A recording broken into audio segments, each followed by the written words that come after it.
कैसर room से जंग। हादीस के गुरूर का किला तहस नहस करने के बाद अमीर हमजा ने मुल्क रूम की जानिब अपने घोड़े की बाग मोड़ी।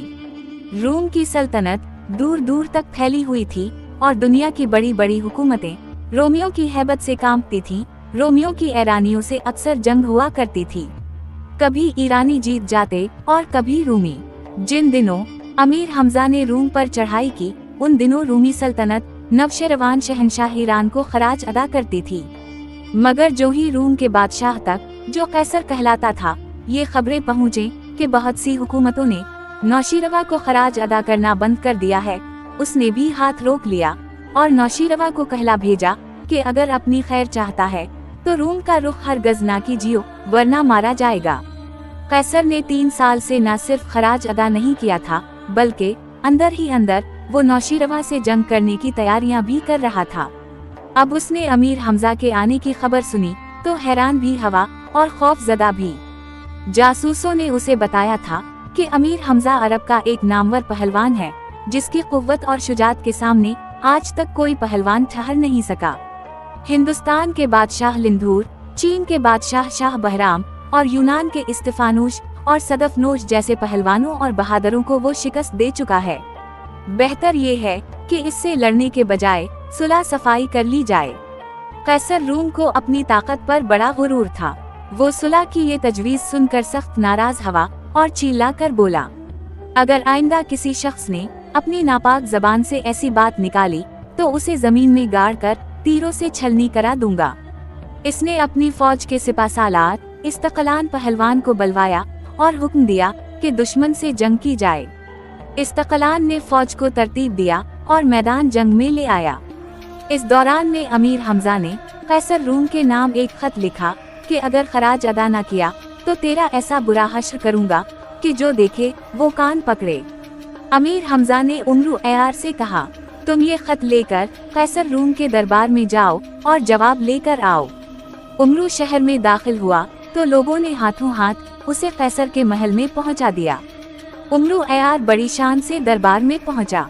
रस्म के मुताबिक उसने कैसर को झुककर 7 सलाम भी ना किए, बल्कि तख्त के पास जाकर अमीर हमजा का खत इसकी जानिब बढ़ा दिया। उमरू की इस गुस्ताखी पर कैसर रूम और उसके दरबारियों का खून खोल गया। 1-2 सरदारों ने तो तलवारें भी निकाल लें उमरू का सर कलम करें, मगर कैसर ने हाथ के इशारे से इन्हें रोका और अमीर हमजा का खत अपने वजीर आजम को दिया कि बुलंद आवाज से पढ़कर सुनाए। वजीर आजम ने अभी चंद जुमले ही पढ़े थे कि कैसर ने झलाकर वो खत उसके हाथ से छीना और पुर्ज़े पुर्ज़े कर दिया। फिर उमरू से कहा, यहाँ से दिफा हो जाओ और अपने आका से कहो कि मैं जल्द ही उसे इस बदतमीजी का मजा चखाऊंगा। ये सुनकर उमरू की आंखों में खून उतर आया। खंजर निकालकर कैसर की तरफ बढ़ा और कहने लगा, तूने मेरे आका का खत फाड़ा है, इसकी सजा ये है कि मैं तेरा पेट फाड़ूं। इसने चीते की तरह तड़प कर कैसर पर वार किया और करीब था कि कैसर जहन्नम रसीद हो कि वजीर आजम ने लात मारकर बादशाह को तख्त से नीचे गिरा दिया और यूं इसकी जान बच गई। ये हादसा इतना अचानक हुआ कि दरबारियों, फौजी सिपाहियों और मुहाफिजों पर सकते का आलम तारी हो गया। फिर एक लखत किसी ने चीख कर कहा, पकड़ लो इस बदमाश को और इसकी तीता बोटी कर डालो। चारों तरफ से उमरू पर दुश्मनों ने एल्गार की, मगर वो तो बिजली बना हुआ था, भला उनके काबू में क्यों कराता। हिरन की तरह कलांचे और चौकड़ियां भरता हुआ महल में घूमने लगा। वो किसी के हाथ ना आता था, बल्कि मौका मिलता तो किसी ना किसी को खंजर मारकर हलाक कर देता। आखिर कैसर ने झंझिलाकर हुक्म दिया, इस भूत को महल से बाहर निकल जाने दिया जाए, वरना ये सबको मार डालेगा। तब उमरू एक जगह रुका और कहा लगाकर बोला, ए बादशाह, इसी से तुझे अंदाजा हो गया होगा कि अमीर हमजा का एक अदना गुलाम तेरे आदमियों की ये दरगत बना सकता है, तो उसका आका कैसा होगा। अब भी कुछ नहीं बिगड़ा, अपना सर अमीर हमजा के कदमों पर रख दे, वो तुझे मुआफ कर देंगे। ये सुनकर कैसर रूम सोच में पड़ गया। अब उसे अमीर हमजा और उमरू एयार खौफनाक दियों की मानिंद दिखाई दे रहे थे।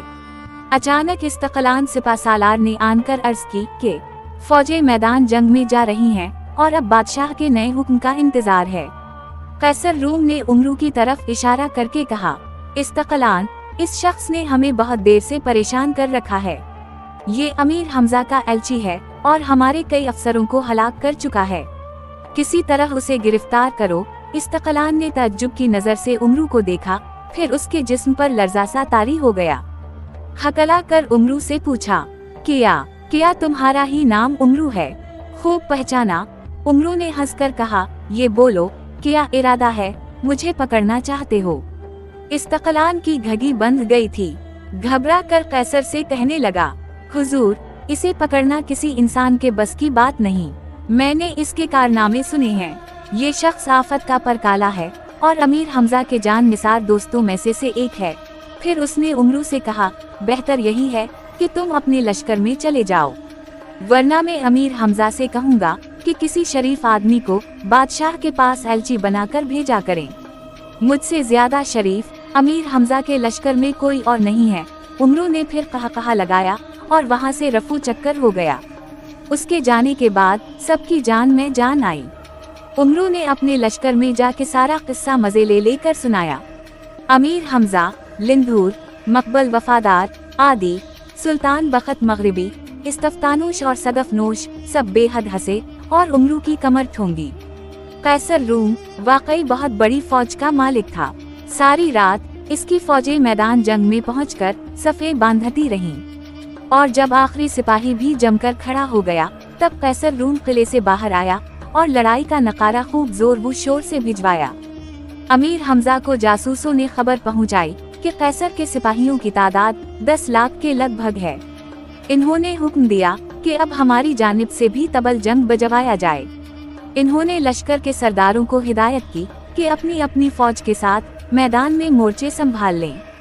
हम भी हथियार बांध कर आते हैं। जब दोनों फौजें मैदान में आमने सामने लड़ाई के लिए मुस्तैद हुए और सिपाहियों ने हलक फाड़ फाड़ कर नारे लगाने शुरू किए, तब नकीबों का एक दस्ता एक जानिब से निकला और इन्होंने कहा, कौन जवां मर्द है जो मैदान में आकर बहादुरी के जौहर दिखाए और अपने बाप दादा का नाम रोशन करे। ये पुकार सुनकर कैसर रूम के लश्कर से इस्तकलान घोड़े पर सवार होकर निकला और मैदान के बीच आकर नारा लगाया, जिसको मौत की आरजू है वो सामने आए। इस्तफ्तानूश ने इस्तकलान को देखा और हंसा। फिर अमीर हमजा से कहा, इजाजत हो तो मैं इस्तकलान से दो हाथ करूं। अमीर हमजा ने इशारे से इस्तफ्तानूश को इजाजत दी और वो अपना घोड़ा दौड़ाता हुआ इस्तकलान के मुकाबिल जा पहुंचा। इस्तकलान ने अपने सामने इस्तफ्तानूश को मौजूद पाया तो हिकारत से कहने लगा, मैं तो तुझे बड़ा बहादुर समझता था, लेकिन अब पता चला कि तो बुज़दिल है। भला ये तो बता कि तूने अपने चचा को क्यों मारा और एक मामूली अरब गुलामी क्यों कबूल की? मेरा चचा बुज़दिल और मकार था, इसलिए मैंने उसे मारा, इस्तफ्तानूश ने जवाब दिया, और हमजा की गुलामी इसलिए कबूल की कि उस वक्त रोए जमीन पर इससे बड़ा पहलवान कोई और नहीं। अफसोस, सद अफसोस कि तूने अपने बाप दादा के नाम को बटा लगाया, इस्तकलान ने कहा। खैर, जो कुछ भी हवा ठीक हुआ। अब ये बता कि तो यहाँ लड़ने आया है या बातें बनाने? इस्तफ्तानूश ने गर्ज घुमाकर पूछा। तब इस्तकलान ने भी अपना गर्ज संभाला और ऐसी खौफनाक जंग शुरू हुई कि दोनों लश्करों के सिपाही अशश कर उठे, लेकिन उन बहादुर पहलवानों में से कोई भी जीत ना सका। आखिर सूरज गुरूब हुआ और लड़ाई बंद हुई। अगले रोज मैदान में फिर वही मंजर था। इस्तकलान सिपा सालार जोश से भरा हुआ सामने आया। इस्तिफ्तानूश फिर इसके मुकाबले में जाना चाहता था कि इस्तकलान ने नारा लगाया, हमजा मैदान में निकले। वो कहाँ छुपा हुआ है? ये सुनकर अमीर हमजा ने इस्तिफ्तानूश को रोका। पैगंबरों के मुकद्दस हथियार बांधकर सियाह कैतास पर सवार हुए और अपनी फौजों की सलामी लेते हुए मैदान जंग में उतरे। इस्तकलान एक भारी भरगम और सियाह फाम पहलवान था। उसका ख्याल था कि हमजा किसी देव के बराबर होगा और ताकत में हाथी से भी ज्यादा। मगर जब उसने एक मामूली कद के एक खूबसूरत अरब जवान को अपने सामने पाया तो हैरान होकर चिल्लाया, ऐ बदनसीब जवान, तो कौन है और क्यों अपनी क़ज़ा की तलाश में आया है?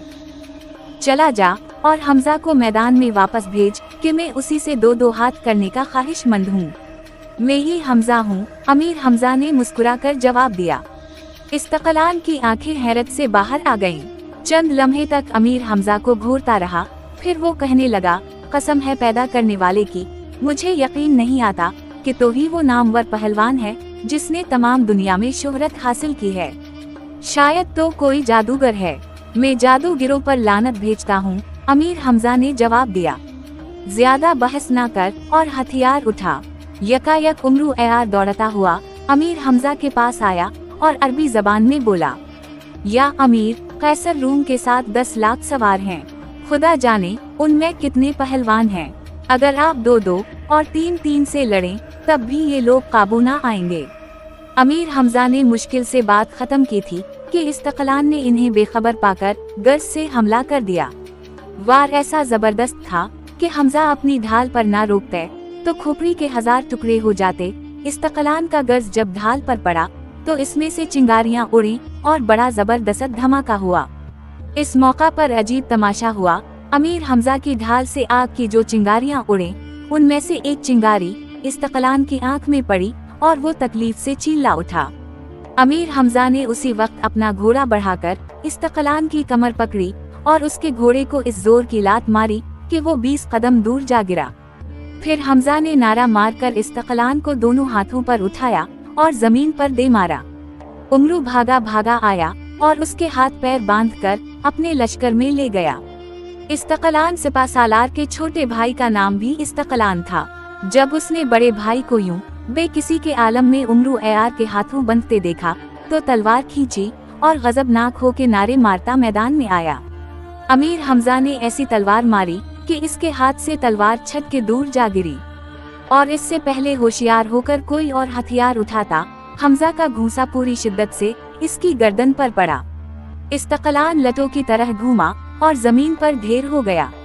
उमरू ने झटपट उसे भी बांधा और घसीटता हुआ अपने लश्कर में ले गया। कैसर रूम एक ऊंचे टीले पर खड़ा ये सब कार्रवाई देख रहा था। इस्तकलान भाइयों की पिटाई और गिरफ्तारी के बाद उसने अपनी टडी दिल फौज को हुक्म दिया कि दुश्मन पर टूट पड़ो। हुक्म की देर थी कि 10 लाख रूमी सिपाही तलवारें चमकाते हुए अमीर हमजा के लश्कर पर आन आ गिरे। ऐसी घमसान की जंग हुई कि मैदान जंग खून से सुर्ख हो गया। हर तरफ लाशों के अंबार लग गए। घोड़ों के हनहनाने की आवाज, जख्मियों का शोरगुल और सिपाहियों के दिल हिला देने वाले नारों से मैदान जंग क़यामत का नमूना पेश कर रहा था। अमीर हमजा के सिपाहियों ने ऐसी जीदारी से रोमियों का मुकाबला किया कि उनके छक्के छूट गए। अमीर हमजा दोनों हाथों में तलवारें थामे दुश्मन के लश्कर में यूं फिर रहे थे जैसे बकरियों के रेवर में शर, दाएं बाएं, आगे पीछे उनकी तलवार बराबर चल रही थी और जिस पर पड़ती उसे खून में नहलाए बगैर न छोड़ती। आन की आन में इन्होंने कुश्तों के पुश्ते गा दिए। इधर लंदहूर, इस्तफ्तानूश, सदफनोश आदि पहलवान, मकबल वफादार, शहपाल हिंदी के बेटों और सुल्तान बखत मगरिबी ने इस कसरत से रोमियों को तहस नहस किया कि 10 लाख में से 5 लाख आदमी शाम तक मारे जा चुके थे और बाकी भागने का बहाना तलाश कर रहे थे। मगर कैसर रूम बड़ी बेजगरी से लड़ रहा था। यकायक आदि पहलवान की नजर कैसर पर पड़ी। दिल में कहने लगा, इस मूजी को जब तक गिरफ्तार ना करूंगा उस वक्त तक जंग बंद ना होगी। वो सफ़ों पर सफ़े काटता आखिर कैसर रूम के करीब जा पहुंचा। बड़े बड़े शाहजोर पहलवानों और जंगजू सिपाहियों ने अपने बादशाह को घेरे में ले लिया, मगर आदि ने सबको उठा उठा कर जमीन पर पटक दिया। आखिर कैसर अकेला रह गया। तब आदि ने उसे अपनी रस्सी से बांधा और घसीटता हुआ अमीर हमजा के पास लेकर आया। कैसर की गिरफ्तारी पर हमजा ने आदि को एक कीमती अंगूठी इनाम में दी और हुक्म जारी किया कि कल 10 गायें भूनकर आदि को खिलाई जाएं। अपने बादशाह की गिरफ्तारी के बाद बची खच्ची रूमी फौज ने हथियार डाल दिए। अमीर हमजा ने भी लड़ाई बंद की और फतह का नकारा बजवाया। फिर वो अपने खेमे में वापस आए और कैसर रूम को तलब किया। ऐ बादशाह, तूने देखा कि खुदा ने तेरे गुरूर और ताकत के नशे को किस तरह तोड़ा। अब बोल, तेरे साथ क्या सलूक किया जाए। अगर तो हजरत इब्राहिम अलैहिस्सलाम के दीन पर ईमान लाने का वादा करे तो तुझे आजाद कर दूंगा। मैं हजरत इब्राहिम पर ईमान लाता हूँ, कैसर ने कहा। उसके साथ जितने रूमी सिपाही गिरफ्तार हुए थे वो भी सब के सब दीन इब्राहिमी पर ईमान ले आए। इसके बाद अमीर हमजा ने उसे खिलत पहनाकर अपने बराबर बिठाया और बड़ी इज्जत की। कैसर रूम ने 3 साल का खराज अदा किया और आइंदा के लिए नौशीरवा का वफादार रहने का अहद किया। अमीर हमजा ने एक एलची को हुक्म दिया, रूम और यूनान का 3 साला खराज लेकर नौशीरवा के पास मदाइन जाओ, मैं खुद मिस्र की जानिब कोच करता हूँ। वो एलची उसी वक्त चंद आदमियों को साथ लेकर तेजी से मदाइन की जानिब चला। 2 माह बाद वहाँ पहुँचा और नौशीरवा को सब हाल कह सुनाया। इधर हमजा ने कैसर रूम को हुकूमत वापस की, मगर उसके सिपा सालार इस्तकलान को अपने साथ मिस्र की मुहिम पर चलने का हुक्म दिया। वो दिन रात सफर करते और मंजिलों पर मंजिलें तेजी से तय करते हुए मिस्र की तरफ बढ़े और महीनों का रास्ता दिनों में तय करते हुए आखिर एक दिन दोपहर को दरियाए नील के किनारे डेरे डाल दिए। नील मुल्क मिस्र का मशहूर दरिया है। मिस्र के बादशाह को अजीज मिस्र कहते थे। जासूसों ने कैसर रूम की शिकस्त और अमीर हमजा ने आने की खबर उसे सुनाई तो उसके होश उड़ गए। इसे किसी तरह यकीन ना आता था कि एक मामूली अरब नौजवान दुनिया की अजीम उश्शान रूमी सल्तनत को क्यों कर शिकस्त दे सकता है। इसने फौरन अपने अमीरों, वजीरों और फौजी सरदारों को तलब किया और उनसे कहा कि अमीर हमजा से जंग करना हमाकत है, उसे कभी शिकस्त नहीं दी जा सकती। अलबत्ता ये मुमकिन है कि धोखा और फरेब से इस पर काबू पाया जाए। आखिर ये फैसला हुआ कि अमीर हमजा की जाहिर में इताअत कबूल कर ली जाए और फिर खाने में बेहोशी की दवा मिलाकर इन्हें और उनके साथियों को बेहोश कर दिया जाए। इसके बाद जो सलूक मुनासिब हो इनके साथ किया जाए।